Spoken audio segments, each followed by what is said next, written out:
I'm just doing a continuation. Sorry about that. I had to stop recording for a second just due to the recording capacity of the device that I'm using.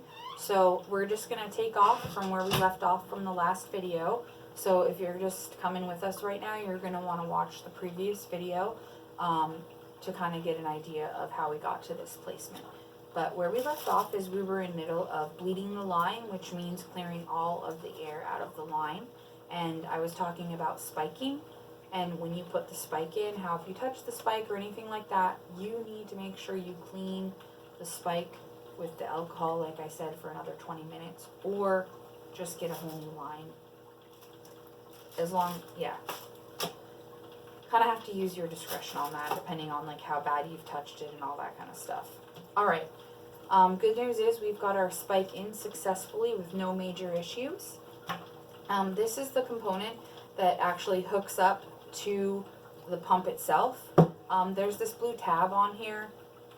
Key thing to note is you have to bleed your line before you remove this tab. This tab needs to be removed to hook it up to the pump.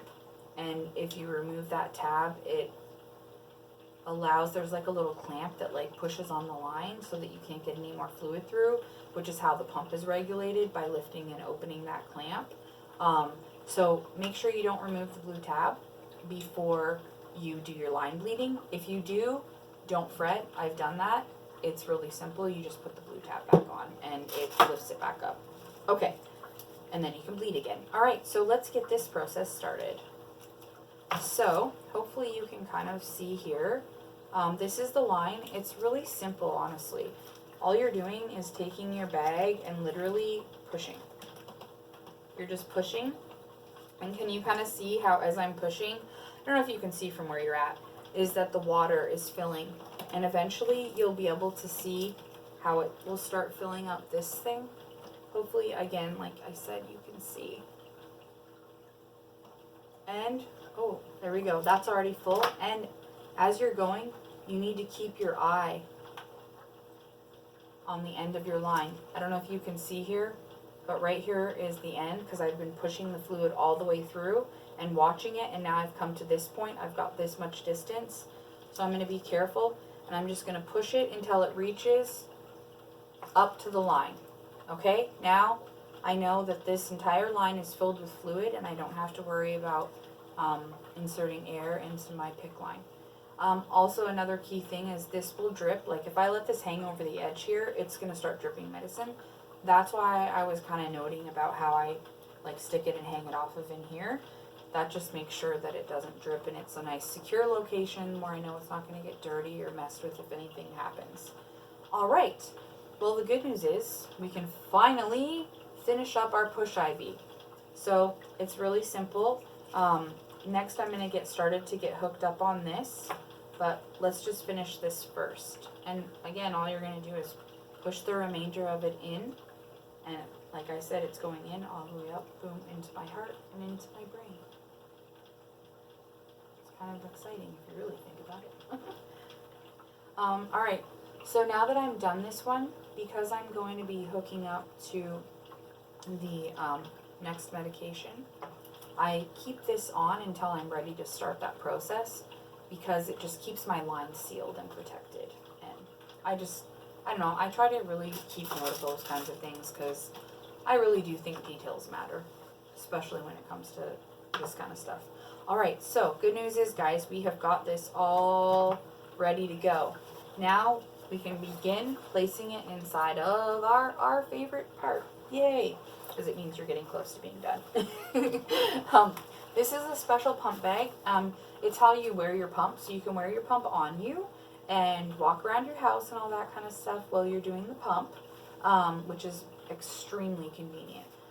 I'll tell you more stories later, otherwise we'll be here all night. But anyways, so here is a special spot, you know, I've been talking for a while now, a special spot that specifically is designed to hold your IV bag, and it just kind of sits in there, and there's like these Velcro pieces that hold it. And then this here is where your pump goes, right above it. Now before I put my pump in, I always put my bag in to kind of secure my bag, and then Next, I like to hook my pump up, which again is like so simple, you guys. Boom! All you do is tear the blue tab off, and it pushes the clamp down onto the line, so that's now clamped. And it's so easy. I don't know if you can see from there, but like there's these little like lip things that just hook over these two little bars. So I'm like pushing it in, and it hooks right over and kind of hooks it on.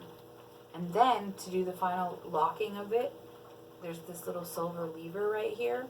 And so you want to bring it down, and then you'll notice that you have to do this extra push like this. And as you do that push, you can push this inside, and it actually, that's how you lock it in. So you push it, it gets locked in, and then you push that and you can hold it into place. And so now we are hooked up to the pump. I always like to press the power button before I stick the pump inside of the bag, because it's harder to get to the power button when it's inside of the bag. Also, I put fresh batteries in this. That's the key thing, is to always make sure you have enough battery life. The last thing you want is to like run out of batteries in the middle of pumping. Alrighty guys, now I'm going to put the pump in here. Actually, you know what? Scratch that one. I usually put the pump right in here right away, but just for the sake of it's harder for you to see through the window on the bag, it's really simple, okay, to begin this entire infusion process. Literally all you have to do is press a button that says start pump, and then it says reservoir volume set to 260 milliliters. They pre-program the pump and everything at the pharmacy, okay, so you don't have to worry about that kind of stuff unless you have a different kind of pump. That's a whole other video. But anyways, so it's really simple. It just says this is your reservoir volume level, and you just want to say yes, that's correct. And then it says saving that, and then it asks you, hey, do you want to start your pump? And you press this button to say yes. Now, I am not going to press that button right now, because the key thing to keep in mind is I'm not hooked up to my line. My line is still over here. So if I press the start button, it'll like start just pushing it out the line. So you want to make sure you hook up before you ever press start. But for now, I'm going to just put this inside of here and get it hooked up and laid out the way that I would have it, so I can get ready to push the start button. Alrighty. So I've got that all closed up. And then it's kind of cool. I really like this feature too. They have like a little cute little like hole thing here, and you can stick the piece through and bring it through.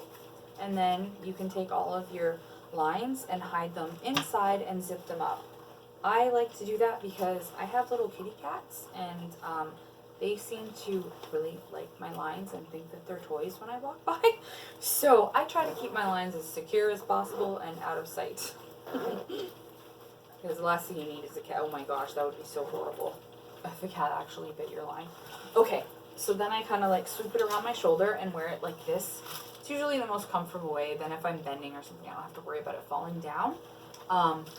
But we finished off this, and see how I kept it on there for just to keep it secure. Well, before we do this, I don't want to jump the gun here.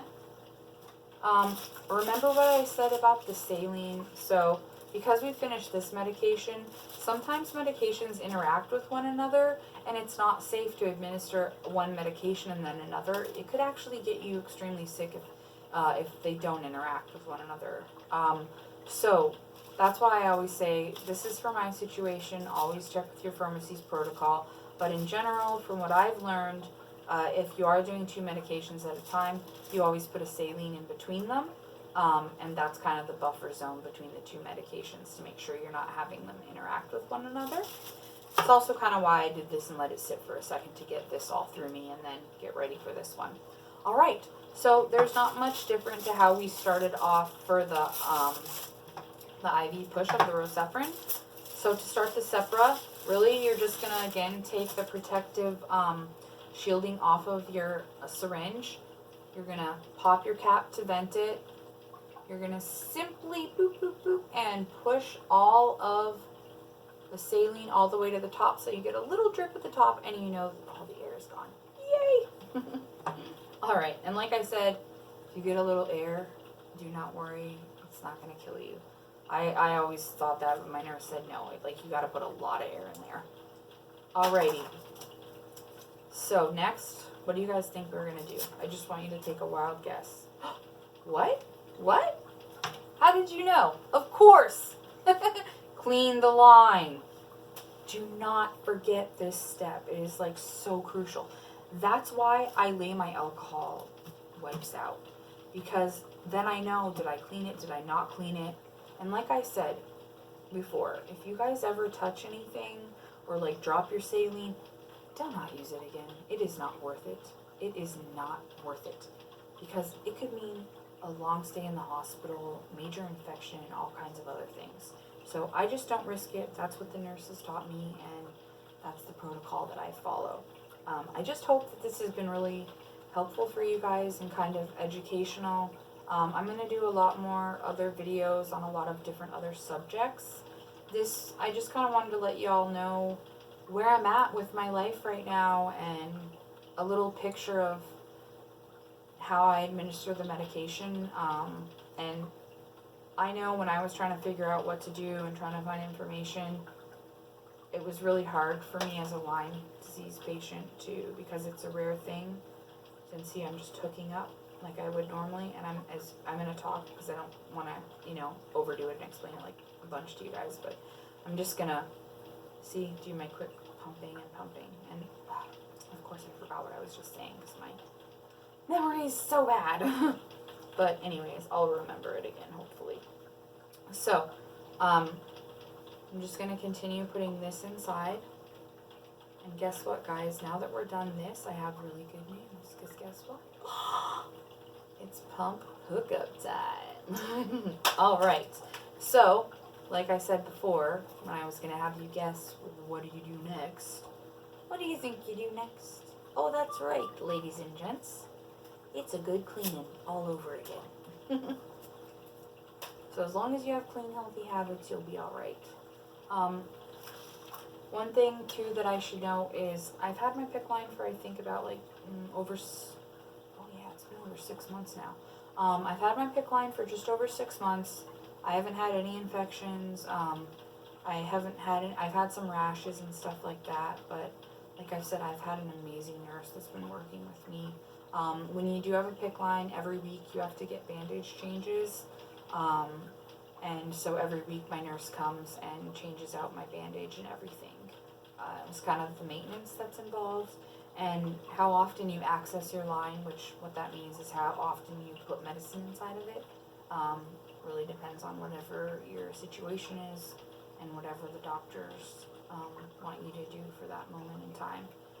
Mine just happens to be this. They're talking about starting me on another IV Zithromax. I don't know exactly what that is. At this point, I've done a bunch of different antibiotics via IV. I started off doing intermuscular injections of Rocephin so that they could see how the Rocephin, sorry guys. All you do is you just take the cap off of here, because remember how I told you about sanitizing and how it has to stay sterile. The cap keeps that sterile, so do you see how I kind of just easily took the cap off? And then same thing, I cleaned the line and reinserted it again. And the good news is, yeah, it's that simple. I am hooked up to my pump now, and now we get to start the fun business. So I just open up this little window right here, and sorry, I know I went off into a tangent, but I just want to get caught up in this. I'll go into details about my life and all that kind of stuff in other videos more, but at least I wanted to give people a picture and an idea of just a small bit, because I haven't even gone through the medications that I'm on orally yet. That'll be another day. But I would like, through these videos, to give people an idea of what it's like to live with Lyme's disease, because I feel like it's such an invisible disease that you don't even realize how much the individual is suffering. And I just want the world to know more about Lyme's disease so that we can get some more help and funding, and so that a lot of other people that I think have been misdiagnosed can actually get diagnosed and start getting the help And hopefully maybe in seeing my story, if you've had fibromyalgia, I strongly, highly recommend that you get checked for Lyme's disease by a Lyme literate doctor. And I did it through IGeneX Laboratories, which is one of the leading laboratories for getting tested with Lyme's disease. All right, for the final stages here, all you need to do is press the start button, and it says start pump ? Remember we left off on that screen? And then it's a simple press of a yes, and it'll say infusion is starting now. Reservoir volume empties in an hour and 31 minutes. I don't know if you can hear it, but yeah, it's just really slight. And so I just wear this, and now I can actually touch things and I don't have to be so paranoid about being sanitary. This area still has to stay clean. I keep this here until I'm completely done everything, because once I'm done my pump, it is not over. I don't know if I'll do a video yet of the unhooking. Maybe I will. Just to kind of show you. It's really simple with the unhooking, because you just have to flush your line again with the saline. Pretty much every time you put a medication in, you're going to do saline before and after it. And then at the very end of your infusion, you're going to be using a heparin, sorry, which you remember I said was a blood thinner. It's so that the end of your line just stays clean in basic principle. Well, guys, I think that this is a good time to wrap up this video, and I'll have more to come. I'll give you an unhooking video, and I'll go through this video, see if I missed anything. But I felt like this was a good place to start and start sharing my life with people in hopes that, knowledge is power. And I'm just hoping that by getting the word out that other people can find help, because that's how I was able to figure out what was wrong with me. And also, if you have family members that are suffering, if you're a healthcare professional, or anybody that just wants to know what the heck is going on, what is this like, and what's happening to people with Lyme's disease, well, I'd love to share my story with you guys so that you guys can get that insight. Please, again, feel free to ask me any questions, but if I do take a while to get back, just know that I am dealing with some pretty big health problems. I look okay today because it's a better day for me, but there's days where I literally do not get out of bed. So we'll just be happy that we had a good one today, and I'm just going to continue to try to share my story and fill you in on everything and start a journey with you guys. And in the meantime, I will be doing some videos to kind of fill you in on my past and how I got here, and just as kind of things evolve with me. And hopefully if other people are considering doing antibiotics or have skepticism or something like that, well, you can see my experience and maybe it'll help you with your decision making. I know some people are against antibiotics. Unfortunately, for my situation, I don't feel like I had much option to like try and be venom therapy or like other alternatives, because I know there's a lot of other alternative practices. Because it spread to my brain, the IV became necessary. I was actually seeing a doctor in my area. I live in Washington State. I was seeing my doctor, Susan Mara here, who is my angel, and I just love her. If you guys need help with this, I recommend her wholeheartedly. She is a woman that gets down to business, and she'll tell you exactly like it is and won't sugarcoat it. So if you need a lot of sugarcoating, just be prepared that she just wants to really get down to the nitty gritty, and she really does that. And I'm telling you, you won't meet a doctor that cares about you like she does. And my Dr. Mara, in seeing her, she started to, obviously realize my condition was progressively getting worse and my neurological symptoms. And so we opted to get a MRI of the brain, and I started developing spots and stuff. And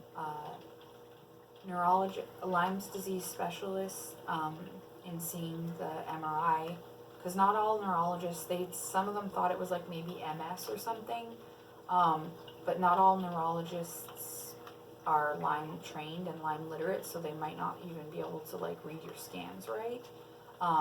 But once I got to a Lyme specialist, this was a common thing that occurs with Lyme's disease patients when the Lyme disease starts spreading in the brain.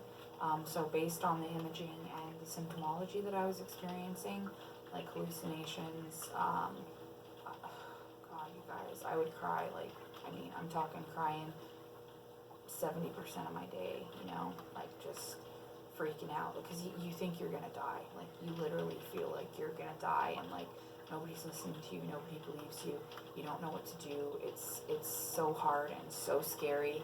Even when I thought that when I got the diagnosis and finally figured it out after 6 years of complete hell trying to figure it out, I thought, oh yeah, you know, like I'm gonna get better, things, oh my God, we're gonna find a solution.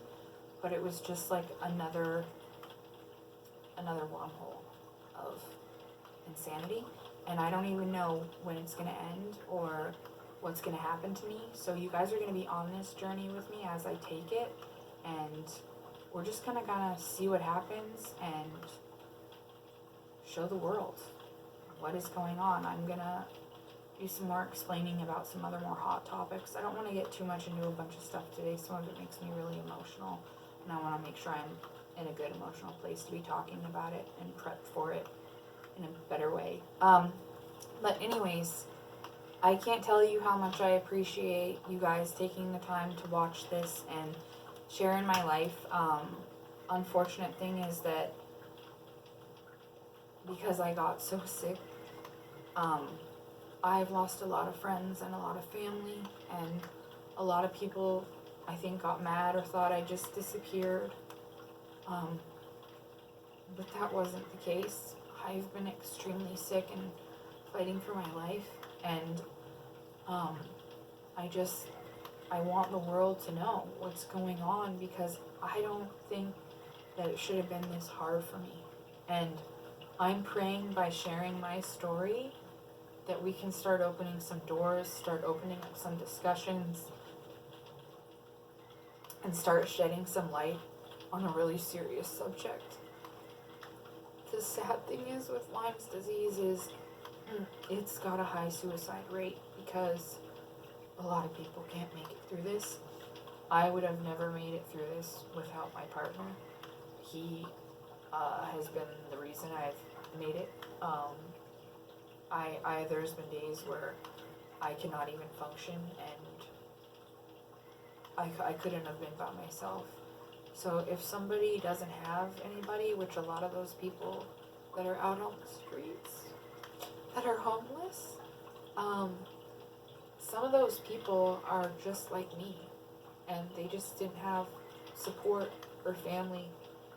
And so I'm also doing this video and doing this to shed light on it so that maybe we can start helping people that can't get the help that they need. Okay, I told myself I wasn't going to go to a crying place, so let's just get rid of it. And let's end on a positive note here, guys. Long story short is also my treatment is not all covered by my insurance. That's a big issue. The Congress literally doesn't even have billing codes implemented for my doctors to put in to bill my insurance company. That's how far behind we are in being able to deal and even treat Lyme's disease. There's not even billing codes. Like, I heard something about, I know Dr. Horowitz was trying to work something with Congress. I don't know how far they've gotten with all that yet, to be honest. I haven't followed up with it all.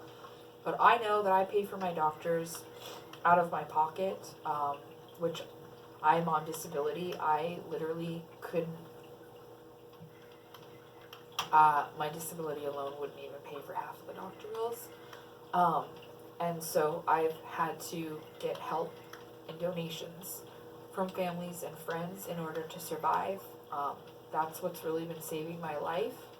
And I've also set up a GoFundMe account. Eventually I'll set up a link to it. But I'm also trying to shed awareness to the fact that I could have already probably bought a house by now with the amount of money that I've been putting towards all of this medical costs, it's literally taken away every aspect of my life. And so that's another big reason why we really need to shed light on this, is because I know people that are sick with my disease and they are not getting treatment. They are not getting help. The disease is spreading further into them. And do you know why? It's because they don't have the support, and they don't have the financial means, and they don't have the donations in order to be able to sustain themselves. And I'm starting to actually get to that point.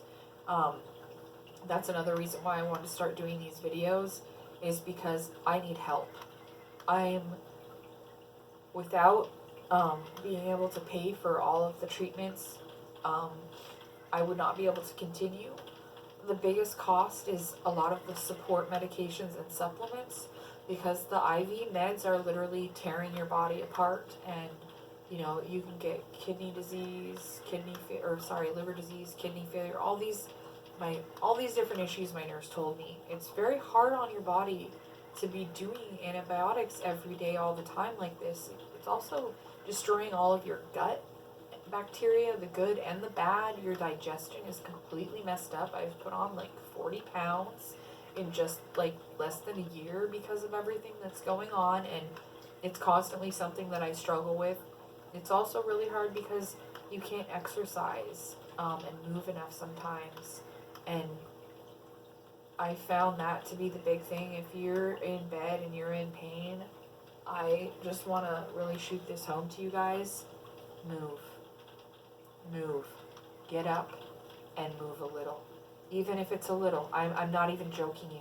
I used to like be able to not even walk half a block, okay, but I would go outside and I would walk a little, and then I would walk a little further, and I'm talking like maybe if it's even like increasing my walking by this much every week. If that's what it took, that's what I did. I was in a wheelchair for 2 years. I forgot to mention that too, but we'll talk about that another day. So anyways, Lyme disease has put me on a really hard journey. I'm at a point where I'm doing better and I can start sharing my story, and here I am today, everybody. And I guess all I can say is I hope you keep listening. I hope you get something out of this, and I can't tell you how much I appreciate everyone joining today in my story. And I just hope that in sharing my story, we can start opening up some doors so that everybody can get help. Mwah. Thank you for everything, guys. I will be back with you to do some unhooking and I guess to tell you some of the insane stories and things that have happened to me. All the best. Take care, and thank you so much again for listening. Bye.